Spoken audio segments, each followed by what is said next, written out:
A intensidade do possante Juliano no terceiro gol da Chapecoense foi... Nossa senhora, hein, Juliano?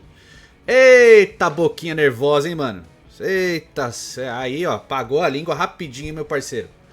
Meu amigo, que vergonha, mano.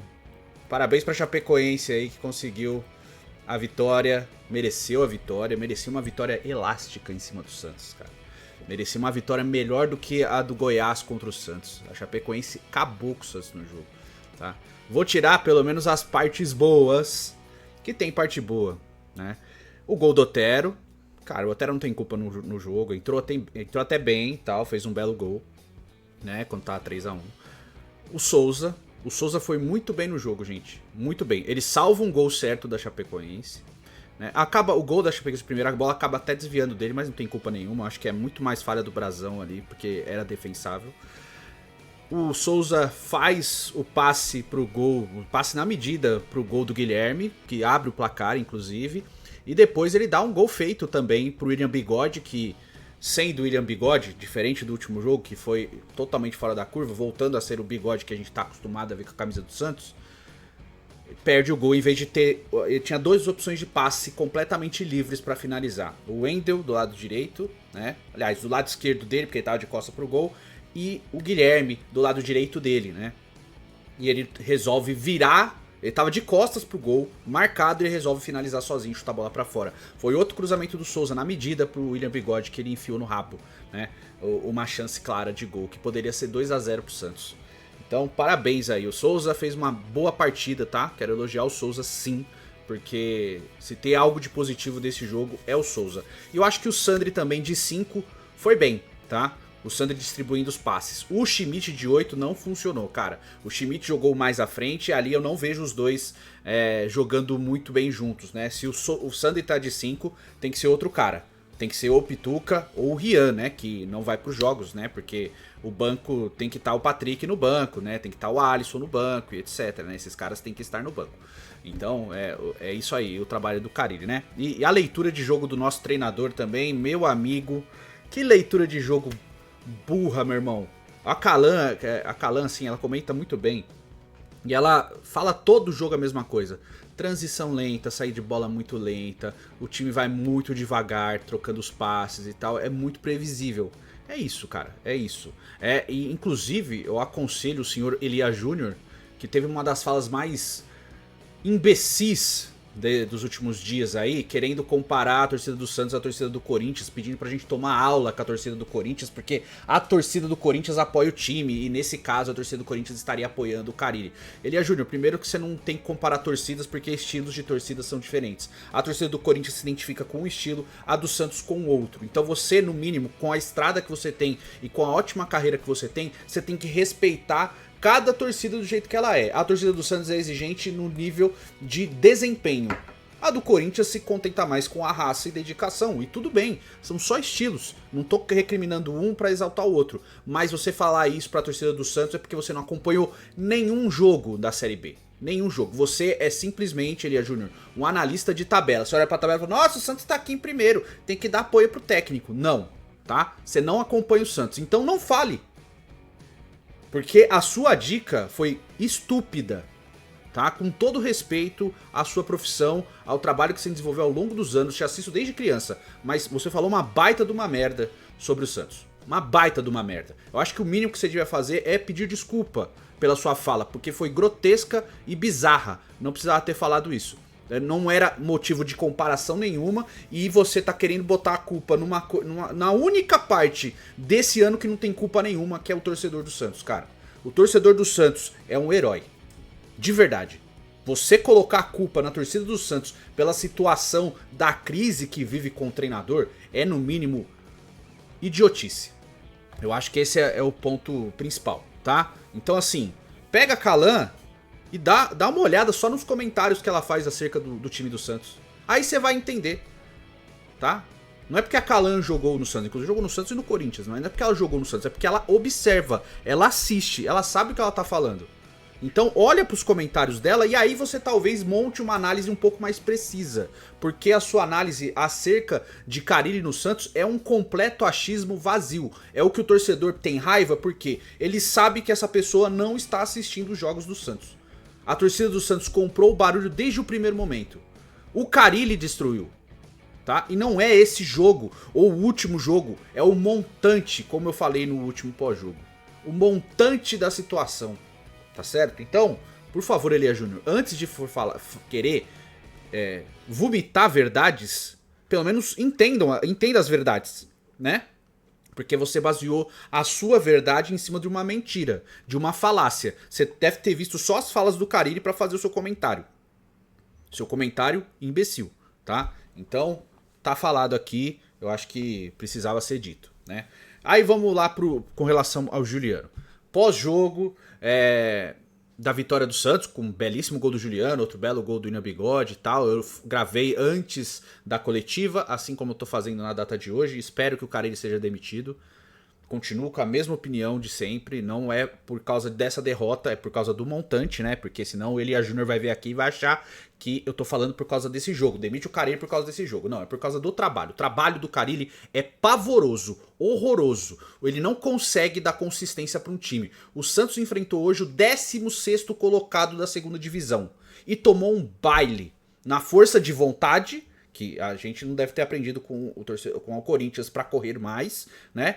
E também na parte tática, porque é como sempre, é marcar a saída de bola do Santos, é marcar, aliás, saída de bola não, é marcar o ponta, principalmente o Guilherme, né? Porque o Bigode a natureza marcou hoje com certa tranquilidade. Marcar a transição do meio de campo, ou seja, do Sandri e do Schmidt. O Schmidt estava muito mal deslocado na função do Pituca, né, fazendo um segundo volante, e não funcionou, tá? E o Juliano, não por causa da falha, mas o jogo do Juliano foi muito fraco. O Juliano, de pouca movimentação, acho um jogador inteligente de verdade, mas, né, não funcionou. E aí cai bem na fala dele, né? Falou que faltava intensidade pro Miguel. E hoje o terceiro gol da Chapecoense foi justamente uma intensidade do Juliano, que preferiu ficar ali no chão para chorar uma falta que não aconteceu, né? E a Chapecoense marcou o terceiro gol, tá?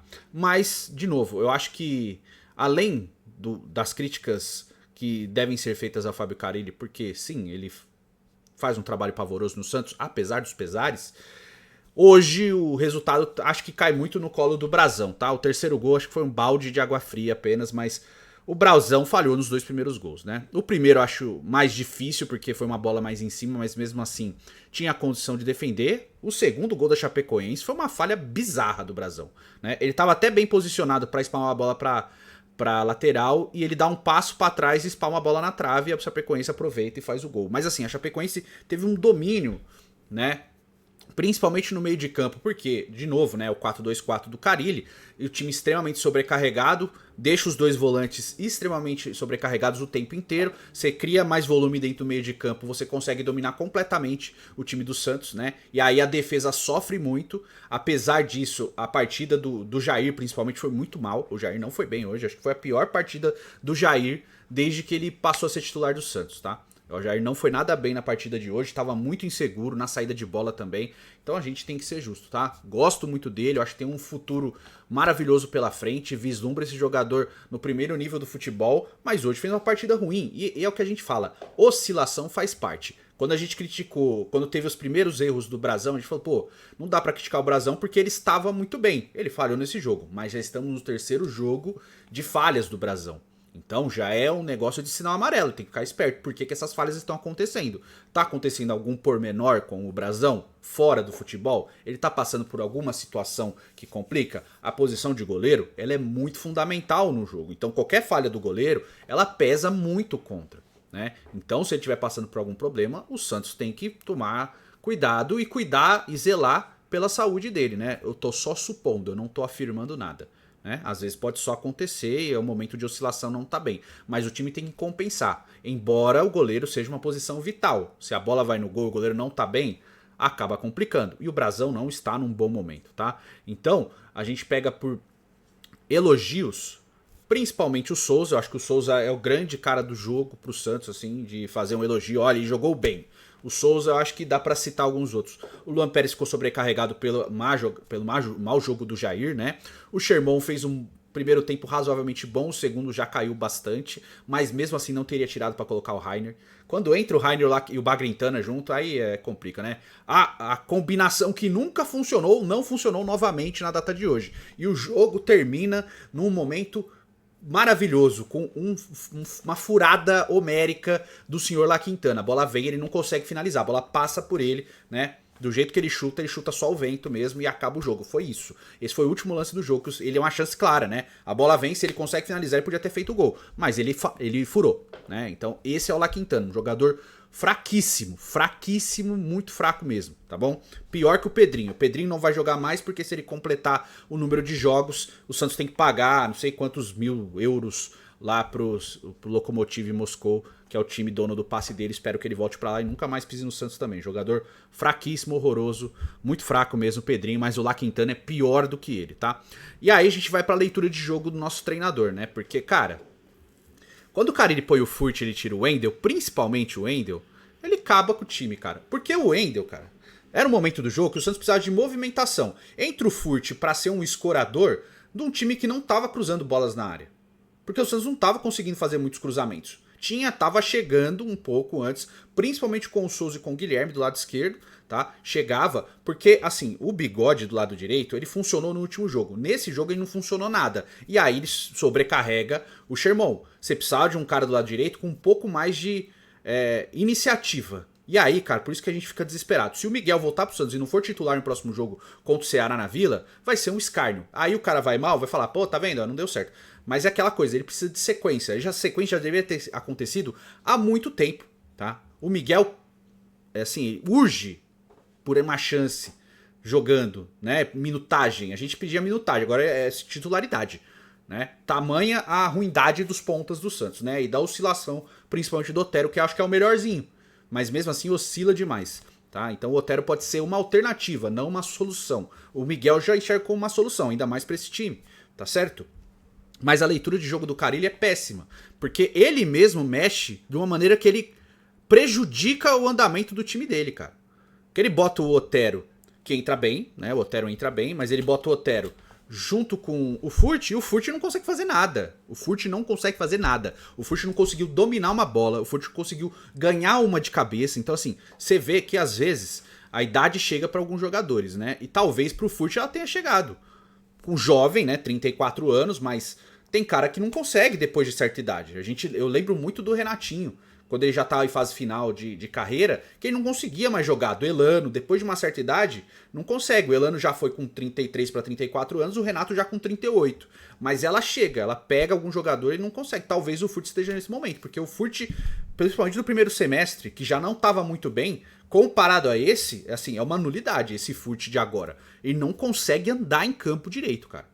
Tempo de bola totalmente fora, né? Não consegue chegar na hora de tentar um passe e tal. A jogada, inclusive, do terceiro gol do Chapecoense é um passe do Furt que deixa o Juliano, né? O intenso, na fogueira, sim. O Juliano não percebe o ladrão de bola, que rouba com todo o mérito ali, uma jogada totalmente limpa, e sai o terceiro gol. Mas é o Furt tocando a bola pro Juliano, assim, sem, né? Totalmente descabido, desconexo do que tá acontecendo no jogo. Então, assim, foi uma Chapecoense que mereceu vencer o Santos e mereceu vencer até por mais. Lembrando que o Souza salvou um gol claro da Chapecoense no começo, né? Ele tira em cima da linha e depois salva no rebote ainda. Então, assim, uma Chapecoense podia ter ganhado de 4 ou 5 gols, que não seria nenhum absurdo, não, tá? O Santos ficou um pouquinho mais com a bola, mas assim, uma posse de bola, de novo, muito fraca, sem proposta, sem ser propositivo. O Santos teve até alguns bons momentos no primeiro tempo, mas a Chapecoense foi melhor no jogo como um todo. O Santos teve alguns momentos de chegada e tal, principalmente com o Guilherme, tá? Mas foi muito pouco. O Sherman até arriscou de fora da área, mas muito pouco mesmo. O Pituca faz muita falta, cara. O Pituca pode criticar e tal, mas assim, a intensidade, né, Juliano? A intensidade que o Pituca dá ao time do Santos muda muito se ele não está. Tá? Por quê? Porque apesar de ele não estar numa boa fase, ele é um cara que se movimenta o campo todo, é o tal do box to box, né? É um cara que joga pra todo lado, ele tá sempre em todos os lugares do campo, ele tá no lado esquerdo, ele tá no lado direito, ele ajuda a construir, ele ajuda a marcar, ele é um jogador que tem um fôlego muito grande, então ele joga correndo o tempo inteiro. E é um jogador que se dedica muito em campo. O Schmidt não tem essa mesma característica. Ele nunca vai conseguir fazer o que o Pituca faz, tá? Embora o Schmidt tenha um passe melhor do que o Pituca, a diferença é que o Schmidt é muito mais lento e ele não é nada intenso perto do que o Pituca pode fazer, né? E o Sandri também não é. O jogador que mais se aproxima do Pituca nas características do elenco é o Rian. O Rian nem no banco vai, né?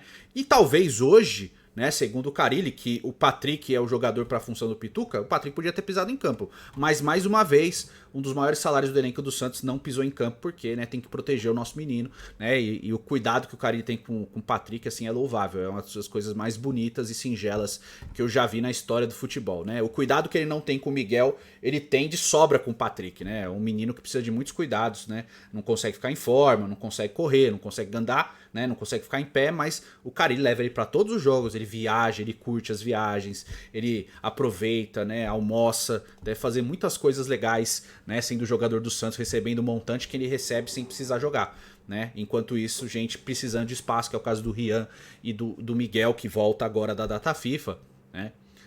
A gente não tem esse prazer de ver eles em campo, né? O Rian, pra mim, é o substituto ideal do Pituca e era o cara que poderia estar em campo hoje. Talvez Schmidt e Rian e não Sandri e Schmidt. Ou Schmidt, ou Sandri e Rian. Mas pra posição de segundo volante teria que ser o Rian, que é um volante que pisa muito na área, né? É um volante que se assemelha ao estilo, pra quem não acompanha, pra quem não acompanha o Sub-20 e tal, que não tem obrigação, mas pra entender o estilo, é um cara mais parecido com o estilo do Paulinho.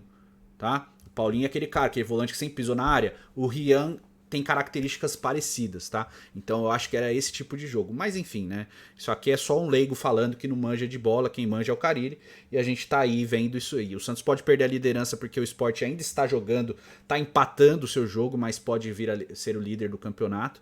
O Santos não merece ser líder da Série B, tá? Pode até ser campeão, tal, mas não merece. Não fez por onde, apesar de ter alguns momentos de destaque aí. Né? Um jogo ou outro, o jogo passado foi uma partida divertida, hoje não foi. Não por causa do placar ou por causa do desempenho. E o desempenho do Santos desagrada demais, cara. O time está ali apesar do técnico que tem. Esse é o ponto. Né? Era pra estar muito mais acima. Não é aceitável, com todo respeito à Chapecoense, a gente já falou com tanto carinho da Chapecoense, principalmente no Futirinhas, várias vezes, né? Acho que fomos os canais de conteúdo que mais fizemos homenagens à Chapecoense. Eu tava acordado no dia do acidente e tudo. Né, mas assim, sempre tivemos muito carinho, até antes do acidente. Sempre tratamos a Chapecoense com muito carinho, demos muito espaço aqui. Então, assim, não é aceitável um time ali brigando contra, tomando um taca do 16º colocado da segunda divisão. Não é aceitável, cara. Não dá pra aceitar. É coisa, assim, pavorosa como o Santos trata o seu torcedor. De verdade, né? E lógico, apesar de ser contra o Carille, querer ele fora, achar que ele tinha que sair do Santos o quanto antes, o maior culpado disso é o presidente, né? Que inclusive deu entrevista aí, né, pro Resenha Santista, né? E também pro... Caramba, esqueci, cara. Foi pro Felipe, né? Foi pro Felipe, né? Deu entrevista pra ele lá no Resenha Santista e... Enfim, falou bastante coisa, falou do desempenho do Santos também. Mas, cara, eu sou peixão, né? Sou peixão. Meu peixão, lá do Felipe. Falou lá no meu peixão também, né? Falando sobre a situação do Santos, do desempenho, de como também não tá satisfeito com isso. Mas assim, já se mexe, cara. Já se mexe, sobe o Éder Campos, dá essas rodadas pra ele. Mexe no brilho um pouco do time. O Santos tá é um time muito passivo, aceita demais tudo. É um time que não tem brilho pra virar um jogo, sabe? Tomou uma virada hoje, assim, e aceitou. O segundo gol derruba o time, destrói, sabe? O Santos muito passivo com o resultado. Ah, tá 1-1, tá bom, sabe? Não é assim, isso não é Santos, cara. Isso tem nada de Santos, cara. Isso tem de Carille. E o Santos tem nada a ver com Carille, né? É como eu falei em vários outros vídeos passados. É água e óleo. E a capa é uma homenagem ao Juliano, ao Brazão pela péssima partida e o nosso Carilão da massa ali botando a cabecinha dele, né? É o maestro desses brinquedinhos que temos aí. Enfim, quero saber sua opinião, né? Fora Carille, ontem, hoje, sempre. Tamo junto e até o próximo vídeo. Fiquem com Deus, é nóis. Valeu.